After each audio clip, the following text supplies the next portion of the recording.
So, we're back once again in the black crumpled paper void of giving incorrect thoughts on video games.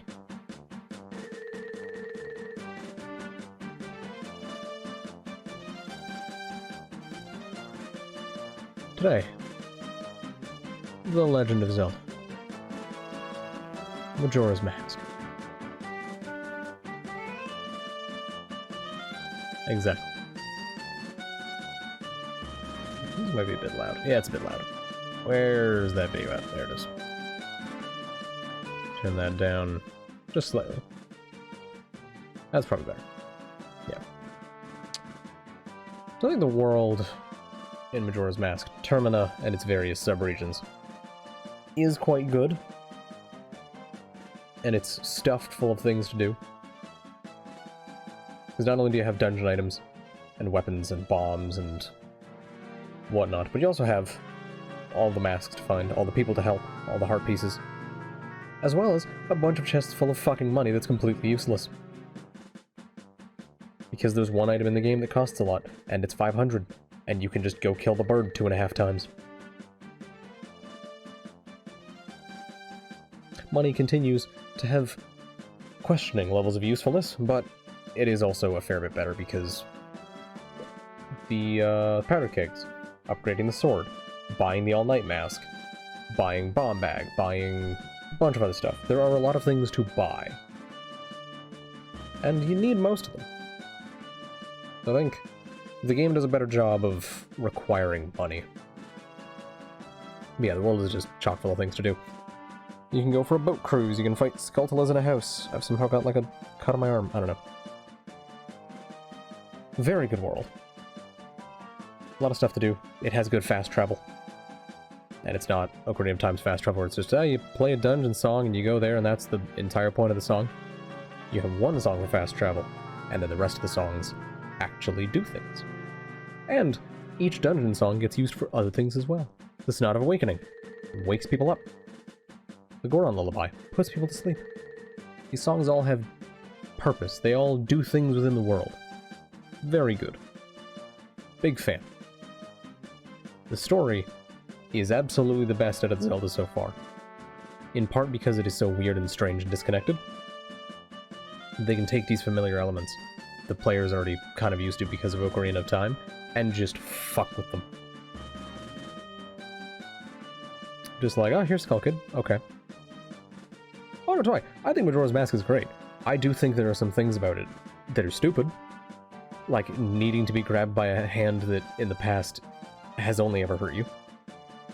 And dolphin jumping not being a solution to that one puzzle. That's kind of stupid to me, but maybe I'm just bad at dolphin jumping. I've been completely terrible at it the rest of the game. So, there are things I don't like. I don't think they ruin the game. And I think there is far more good in it than bad.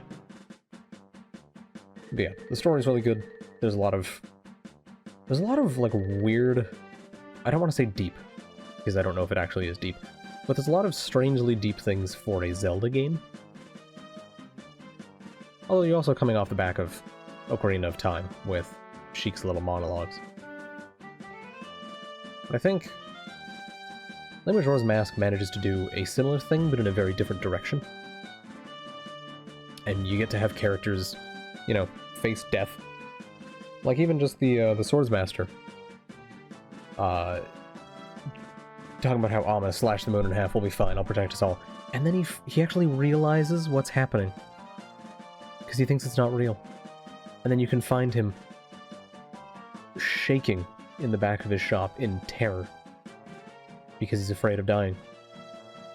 And I didn't see it, but I know it exists where you can go to the Romani Ranch. And I want to say that Crimea basically gets her younger sister drunk on the night they're going to die. So that she doesn't have to know what's going on. Well, I say drunk, but it's just on like their fancy milk. That does get served in a exclusive adults-only bar. So who knows? But yeah, I think of the Zeldas that I have played, Majora's Mask, up there in terms of story. because it's just so beautifully weird and strange and different. And it doesn't have Ganon, but it still has one of the most memorable antagonists of the series. Because Link's Awakening, what's the antagonist of that? Some darkness? A shadow? A ball? And even then, that boss turns into Ganon at one point. Because it's a Zelda game, we gotta have Ganon in there.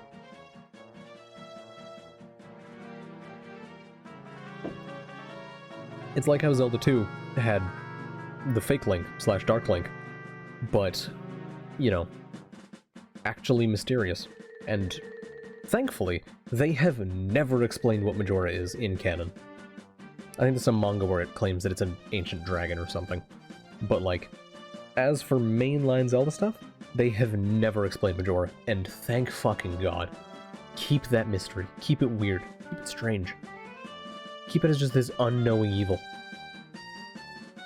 And I imagine back in the day, you'd probably think like, oh, it's the mask just gives Skullkid power, and he's evil, and he's the one doing this. And then you hit that point on top of the clock tower, where Skullkid's slumped down, and then he gets picked up by the mask. And that feels like it'd be a beautiful oh shit moment. But I went into it knowing that that's what happens, because the game's like as old as me. I know what happens in it. But yeah, all in all, very, very happy with the story. Big fan. Big fan. Characters.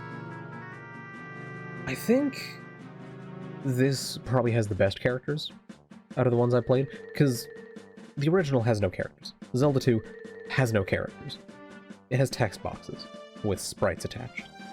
A Link to the Past, you start getting some characterization. You have actual dialogue with characters, they do things, they have a place in the world. You know, there's blacksmiths, there's elders who help you, there's youngins who don't know anything. There's a bunch of stuff. Ocarina of Time, you start getting more...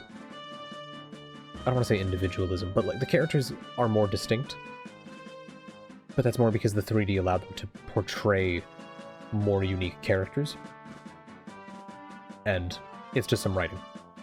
You know, we have the storage space to store shit tons of text. We don't need to worry about how much writing we have. So you can have characters with writing. You can have everyone in the game say something, and have it give a little insight into their life. But with Majora's Mask, everyone has a life. Everyone is doing something for each of the 3 days. Maybe they're doing the same thing. Maybe they're just a shopkeeper. But each of the shopkeepers has that same distinct look from Ocarina of Time. Some of the shopkeepers are the same dude, and he's just working double shifts, going from one to the other.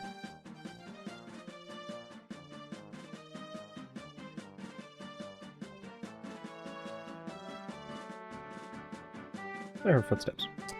Yeah, no, the characters are quite good. And you don't have a lot of the Zelda mainstays. You don't have Zelda, you don't have Ganondorf, and thank God. There's one game out from Ganondorf. We should not be getting him again. Do something different, do something weird. I'm so happy with it. And having, you know, a minor NPC from Ocarina of Time as the main villain, I think is really cool. It's a nice touch. I don't think there's anything bad about the characters. No? I mean, ultimately it's an N64 game? So by N64 game standards, peak characters. Nowadays, they might feel a little flat. Because, you know, we don't have that many dialogue lines. We don't have that much interaction. But ultimately, the game does pretty fucking well with its characters. Their depth. And 64 characters. By a modern standard, they can fall flat. But... And I get what you're saying, because, like, sure, the Invisible Soldier. He's an invisible guy. You help him. I'm no longer invisible. Yeah, no, I'm just... Now that you say that, I'm trying to think of examples of it. To try and show that. And explain in further detail. So thank you.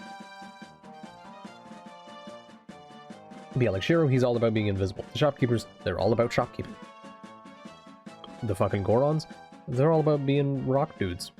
Yeah, mailman just wants to deliver mail. That's his life. If anything, that is an intrinsic part of his character. The final day, he's breaking the fuck down because he doesn't want to die, but he's so dedicated to mail that he's like, I can't leave. There's tomorrow's mail. Gotta deliver tomorrow's mail. And, like, there's some characters that have lives. Like, Anju goes for a walk because she's depressed because her husband is fucking missing. Or her fiancé, I guess. And then she goes to her day job. But, like, there isn't that much depth. There's depth for an N64 game, but not by modern standards. But ultimately, quite good. Quite unique for its time. Gameplay, there are some things that fall flat. The Z targeting being very slightly different from Ocarina of Time, when I consider Ocarina of Time's Z targeting to be perfect in terms of, like, turning the camera. It's majestic. I think the problem is you can't have, like, it'd be hard to have 20-something masks, and I assume you're talking more about, like, the collectible masks, but, like, the couples mask. It lets you solve problems for people. Oh, transformation masks? I mean, the Goron mask doesn't get much use out of the ground pound. The Zora mask gets a fair use out of the swimming, but its attacks aren't that useful.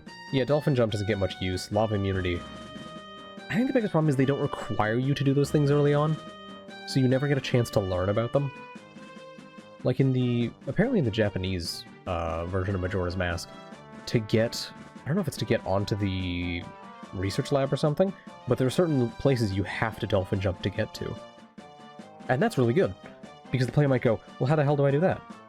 And then they'll explore, they'll try things out, they'll test things, and then, wait a minute, I can fucking leap out of the water, and it's sick. And, like, they could have a section in the, in Snowhead, where they somehow require you to use the lava immunity. Yeah, so, like, I don't know. English bad. I don't know. I'm sure that's not to me. But yeah, like, there's certain things that make the game not perfect, but it's still very good. Yeah, Majora's Mask English Edition is the reason why Death Stranding got bad reviews in the US. That's the takeaway here. We weren't given the opportunity to learn the dolphin jump, and now we just don't like Death Stranding. We hate Kojima.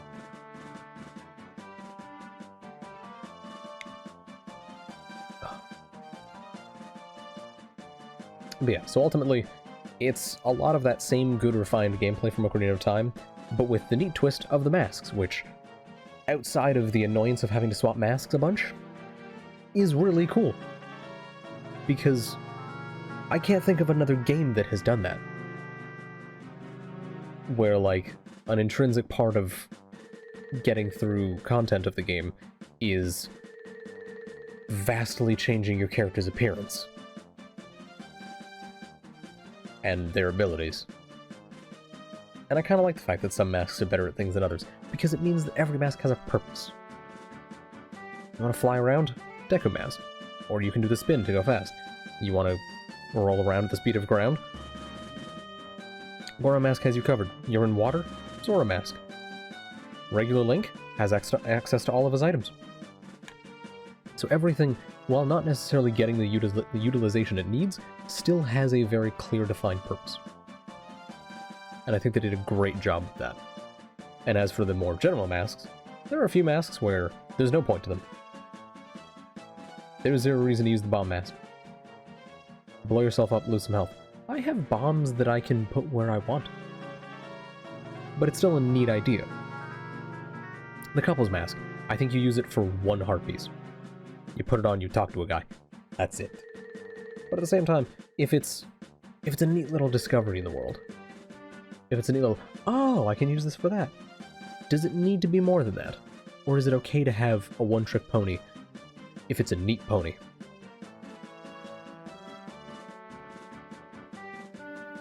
But yeah, ultimately, I think the gameplay is very refined, very good. and it does neat things that put it above Ocarina of Time, and there are just a few annoyances that fuck with it. Jorg, for example, can fuck off. Because I still don't know how to fight that thing. All I know is shoot it in the face, jump into the water, hit him with your shield, and then stay near his face. And pray that you don't get, you know, invincible attack bullshitted. Yeah. Good gameplay. Music. I mean, it's Zelda music. It's good. And you've got great, weird songs. You've got a unique soundtrack. Exactly, Twine. You got a great, unique soundtrack. You got very cool, different songs that all feel different, and feel different from Ocarina of Time. Gives the game a great, unique feel. Compared to Ocarina of Time. It's different, and that's good. Don't just play the same fucking Hyrule Field theme. This might even be the Hyrule Field theme. Don't only have that. Have other things. Make new things. Don't remix everything. Try stuff. If it doesn't work out, what a shame. If it does work out, you get this shit. But I'm also not a music person, so... You know, I like Rage Awakened from Kingdom Hearts 2. And outside of that, I can't describe music, so... I like it.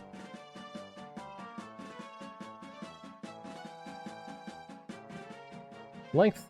I think the beautiful thing about Majora's Mask is there is a ridiculous amount of stuff to do and explore and fuck around with. But ultimately, it's that same thing of do how much you want to. You don't want to get the side masks? Don't. You don't want to get extra heart pieces? Don't. You want to just do the main dungeons? Cool. Do it. And ultimately, there's a lot of things that can be useful. Like the extra heart pieces. Like the bunny hood. Like some of the other masks that I definitely remember and haven't completely forgotten. Don't mind me just trying to find a list of masks. Great Fairy Mask. Very handy. You don't need to get it. Let's see, what others? The Blast Mask. You can use it if you want. If you don't value your own life. Mask of Truth provides the same neat benefits. Yubito Mask is necessary, which is a shame.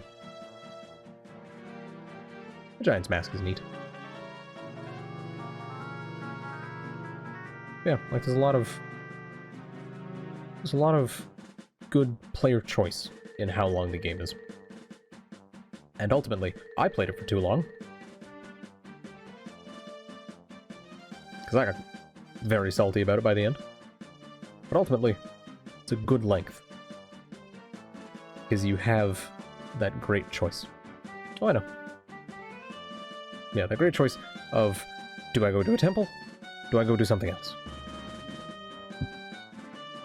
Do I take my temple stuff and go explore the world and find what the temple stuff can do out here? Or do I just bum rush the temples? So ultimately, very well paced.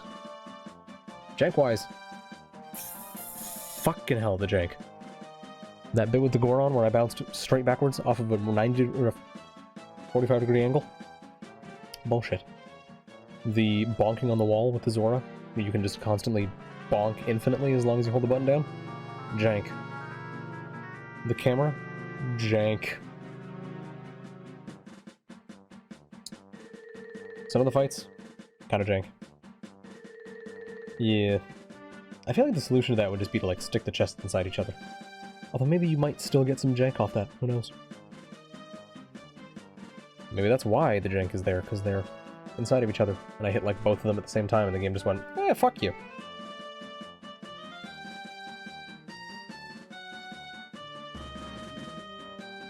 Who knows?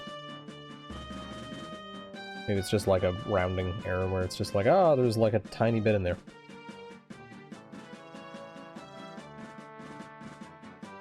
They could have also just not used chests and put a wall.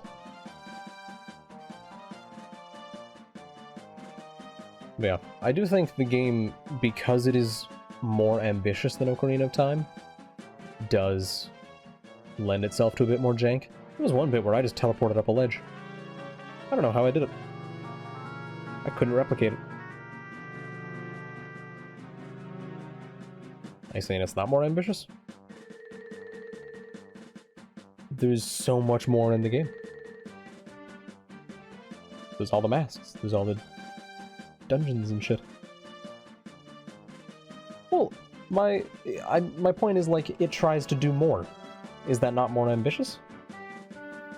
Ocarina of Time is a fairly simple, straightforward adventure game. This game, Majora's Mask starts with a baseline of, here's all the shit Ocarina of Time did. Let's do more.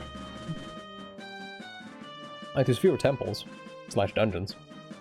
But, you know, the dungeons, I feel on average, are quite bigger. I mean, that's fair. Ocarina of Time being the first time that a game like that was sort of seen. But is something more ambitious? Like, I feel like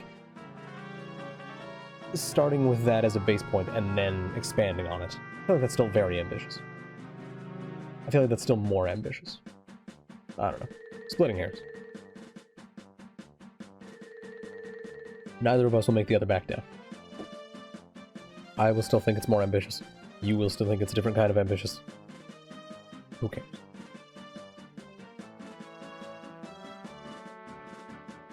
Well, I'm saying that Majora's Mask is more ambitious. And you're arguing with that. You're saying it's different kinds, and I'm like, no, this one's more. Well, fuck you. How about that?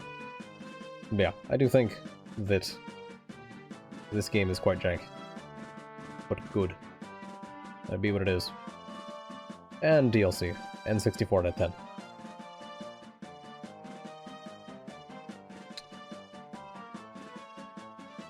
I had a thing I was going to bring up that I just remembered. But now I've forgotten it. So I didn't remember it. Good job, me.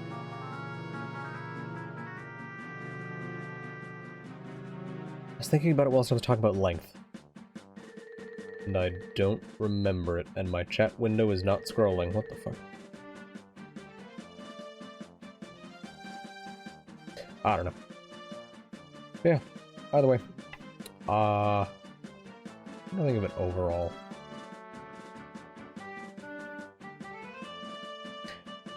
Believe me, Toy, I'm not getting it in there. That'd be a very long trip. And the only length I will have in my mouth is Mandy's. And that one's made of plastic. But yeah, ultimately, I think Majora's Mask is a flawed masterpiece that should absolutely be experienced, but not necessarily played. There's little things that get in the way of it. It's very easy to gorge.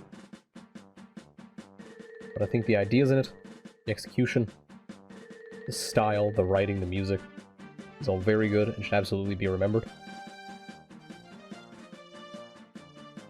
But I'll be amazed if I ever play it again. Still fucking great, though. Still very, very interesting and unique, especially within the Zelda series. You know, it's strange that the Zelda series, for its 3D entries for a long time, kind of just did the same game over and over again. Ocarina of Time, Wind Waker, Twilight Princess, Skyward Sword. They were all basically the same gameplay style, with minor tweaks and improvements as time goes on. And yet the one game that basically just did the exact same game, in terms of its gameplay, is the one that changed and innovated it the most. I mean, not innovated. That implies that it... I don't know. The direct sequel. Because they weren't just doing it again, they were building off of it. Very interesting. There's a lesson to be learned somewhere in there, and I'm too stupid to see it. But either way, it is 3:38 in the morning, and I need sleep. So thank you to everyone who stopped by. Have a good one, and I will see you next time. I will. Yeah, next time.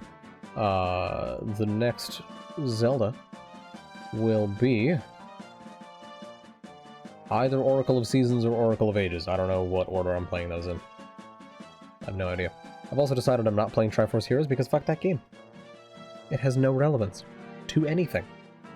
And it's weird co-op gameplay that does not work solo. But yeah, that'll be for me. Bye-bye.